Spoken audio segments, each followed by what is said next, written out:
Hello guys and gals, and welcome back to another episode of Lost Episodes, the type of creepypastas that typically focus on shows that have, again, lost episodes that apparently aired and seem to be completely off the grid.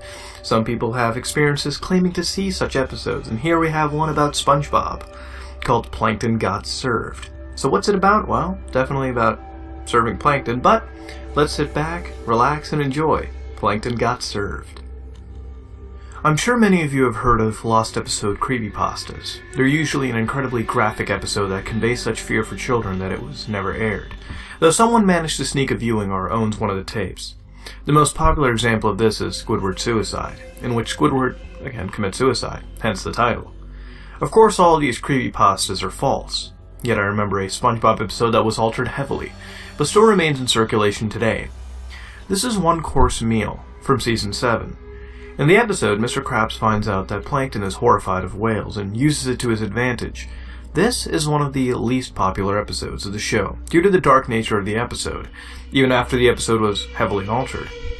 Now, how would I have seen this episode before it edited? It's simple, really. This is one of those 7 SpongeBob episodes that was revealed on the internet before it aired on TV. Always a big fan of the show, I was excited at the idea of having a SpongeBob episode premiere on the internet before television.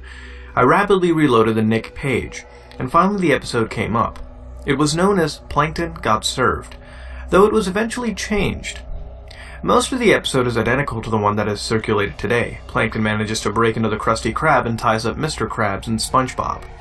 As he is about to finally get the secret formula from SpongeBob, Mr. Krabs' daughter, Pearl, walks in. This terrifies Plankton and causes him to run out. Plankton later claims his ancestors were eaten by whales, and that's why he fears them so. Mr. Krabs realizes this fear that Plankton has and decides to use it against him.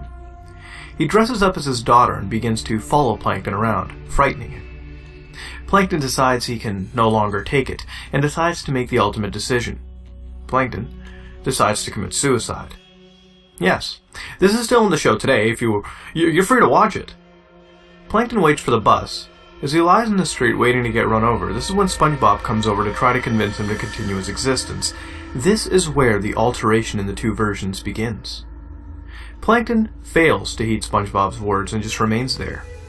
In the altered version that was shown, SpongeBob tells Plankton that it was Mr. Krabs as Pearl the entire time, and he gets up. In the altered version, SpongeBob says the same things, but Plankton refuses to believe him. SpongeBob decides the only thing he can do is show him the truth, is to drag Mr. Krabs outside. Soon after, he leaves the typical red bus, comes speeding along. Plankton sits up and watches it hit him as everything fades to darkness. Plankton then finds himself standing on a single platform overlooking darkness. In the darkness, he sees whales, all looking up at him. There are members of his family he can faintly make out, calling for him to jump down. Plankton looks above and sees a light he can scarcely believe. This would seem to represent heaven and hell. Plankton, resigned to his fate, jumps and plunges down into the darkness, and this is where the episode ends, and the traditional credits for the show are shown, parallel to Plankton's descent into the darkness. Now, some of you may say you've seen the show as soon as it came online. Apparently not fast enough. After seeing the episode online, I reloaded the page to find the altered version shown on the website. I kept reloading, curious of how I had seen the first version. The only answer I can imagine from my viewing of the original episode was that the creators uploaded the wrong file, and moments after uploading it, recognized such. I may be the only one who saw this version. I truly do not know the sick ambitions the creators of SpongeBob had in mind with this episode. Why would a kids show portray death? Why would a kids show even portray heaven or hell? Nonetheless, the unaltered version is impossible to find, and I've searched as hard as I can. And I have failed to find anything legitimate about the episode I had seen. People have told me that I had seen only the altered version, and they too were surprised at the dark themes portrayed in the episode. Nonetheless, I know what I saw. I know people would fail to believe me. People will accuse me of just trying to scare people. People would say I have no evidence. There are no photos, there's no video evidence of this occurrence. I only saw it once, and it never occurred to me to do such. I know the truth, and I want other people to know as well. Maybe. Maybe someone out there saw the episode as well as I, and can confirm it. Until then, I hope you enjoyed reading about my experience. Well, that was a short and sweet Lost episode creepypasta. At times they can have a length of a short novel, and you know what? Even with that short length here, it works quite well. It can be a tad underwhelming, but again, like I said, it's still working. Now you may notice something as well, especially if you're a SpongeBob fan, is that this episode actually did air one course meal. Well, the first part, at least. And you may think, did they really put a suicide element into this? Yeah, they did. This episode ended up being one of the worst due to its distance from the main elements of the story, I guess you could say, and just randomly introducing suicide. I mean, what the hell? Now, the last segment of the story with the heaven and hell was nowhere present in the whole story, and although it's a creepy sight to think of when you really picture it, I mean, a dead plankton standing between hell, or heaven, and choosing the hell option, it's a dark sight to really behold, especially if you're a kid. But it doesn't exist, and this is where it's awesome, because the context used in the viewing of the episode actually makes this one seem quite real. Now, episodes like this exist, and you know what, it may seem unreal at times, let's be fair, some people might assume that this never, goes into production well, or at least, it's not impossible, trust me, in the world of TV, but it is incredibly uncommon for it to happen, creating two different episodes, I guess you could say, final episodes with, voice acting and everything. It's not uncommon, but it is impossible, and, if this was, say, they went into it a little bit and you saw, test animations with some voiceovers, not even real voiceovers, it may have made a lot of sense, let's be fair here, because that does happen in the TV world quite often, way more than, one may think. Now, the realism with the person seeing it is actually very believable, in the fact that Nick uploaded the wrong file. It's very common. If you understand anything about web development and whatnot, it's simply pointing to a certain file on a server. So that's very possible, uploading,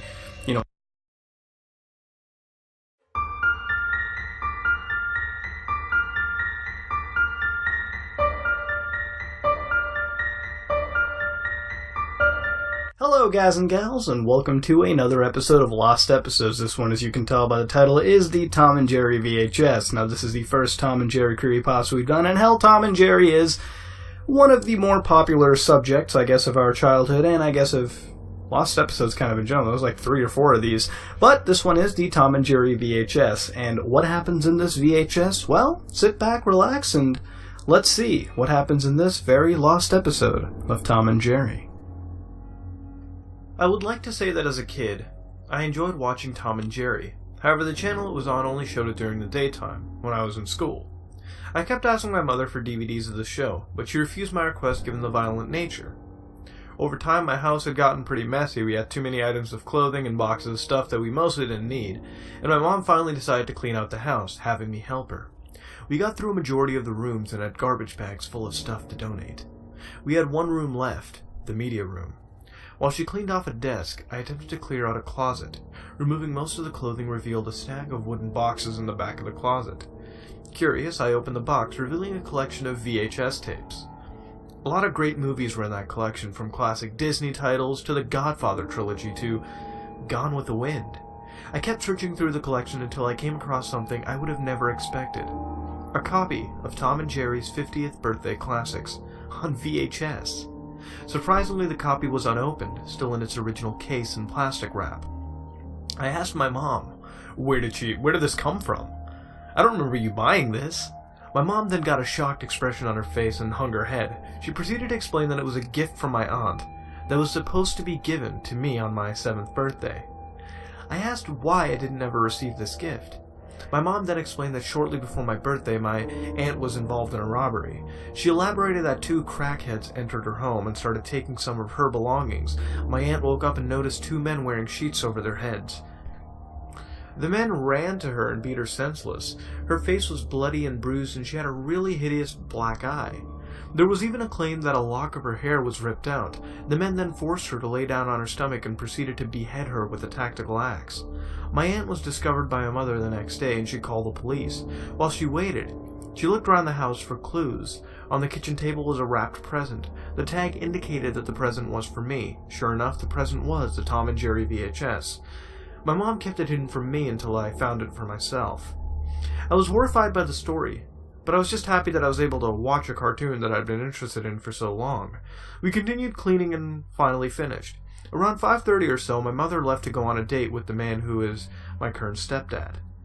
I knew she was staying overnight, and being an only child, I had some time to myself. I played my Xbox for a while, but I was quickly becoming bored. Then I remembered my brand new VHS of Tom and Jerry. I opened the packaging and took the tape out of the case. The tape was in mint condition, with the original label and rewound to the beginning. I popped the tape in and the FBI warning came up as normal. I watched the first episode on the tape, and the nostalgia rush was intense. I haven't watched the show very much as a kid, and the network quit showing it a while ago. The video was rolling very smoothly, and then in the middle of the second episode the screen had went black. A new title card then appeared, and had a grey background with the shadow of a guillotine and in red writing, Death of the French. I found this hilarious given my family's French descent, so I kept watching. It was a normal episode where Tom, Jerry, and Nibbles were musketeers. In the episode, the king has tasked Tom with keeping the noise down so the king can sleep. The king said if Tom woke him up, he would have Tom sentenced to death. Tom gave a saluting gesture and the king went to sleep. The episode continued as usual, but something didn't seem right. I rewound the tape and looked a little